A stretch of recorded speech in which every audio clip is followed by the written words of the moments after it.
മേഘനെത്തി guys. Christmas പരിപാടിയിലേക്ക് സ്വാഗതം. അപ്പോൾ വലിയ പരിപാടിക്കാണ് ഗൈസ്. ട്രാഫിക് ഇല്ലാത്തോട്ട് 5-6 പോലീസുകാർ നിൽക്കുന്നുണ്ട് ട്രാഫിക് നിയന്ത്രിക്കാൻ. 5-6 ചെറിയ ചെറിയ സംഭവങ്ങളൊക്കെ ഉണ്ട് അവിടെ. ഏതാണ്ട് തൃശ്ശൂർ പൂരത്തിനേക്കാളും അകമ്പടിയോടെയാണ് ഇവിടെ ട്രാഫിക് നിയന്ത്രിക്കുന്നത്. പോലീസുകാർ ഇഷ്ടം പോലെ പോലീസുകാരുണ്ട്. ഇവിടെ ആളുകളെക്കാളും കൂടുതൽ പോലീസുകാരാണ് ഗൈസ്. അതിൽ കൂടുതലാണ് ബാരിക്കേഡ് ഗൈസ്. ഇതാണ് പരിപാടി. സ്റ്റേജ് സൈക്കിൾ വെക്കാൻ സ്ഥലമില്ല ഗൈസ്. പാർക്കിംഗ് കഴിഞ്ഞു ഗൈസ്. ഇതിവിടെ ഫുട്പാത്ത് ഓപ്പൺ ചെയ്തിട്ടുണ്ട്. തൃശ്ശൂർ ശക്തൻ പരിപാടി തുടങ്ങാറായി മക്കളെ. ആൾക്കാർ എത്തി മോനെ. കളി മാറുന്നു. തീ പാറും.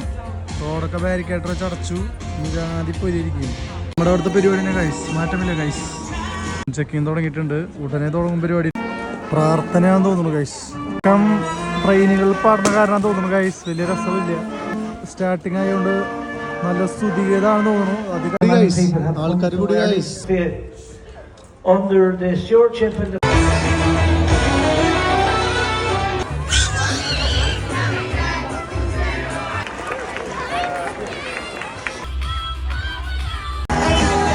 മെയിൻ പരിപാടി തുടങ്ങി.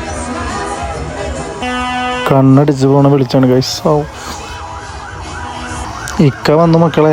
നമ്മളവിടുത്തെ ഫയർഫോഴ്സുകാർ ഇത് കാണണ്ട ചങ്കൂട്ടി ചാവും ഗൈസ്. ഇവിടെ ഇതേപോലത്തെ പരിപാടിക്കാണ് ഫയർ എഞ്ചിനൊക്കെ ഉപയോഗിക്കണമെന്ന് തോന്നുന്നു ഗൈസ്. അങ്ങനെ ക്രിസ്മസിൻ്റെ ലൈറ്റ്സ് ഓൺ ചെയ്തു. Okay bye.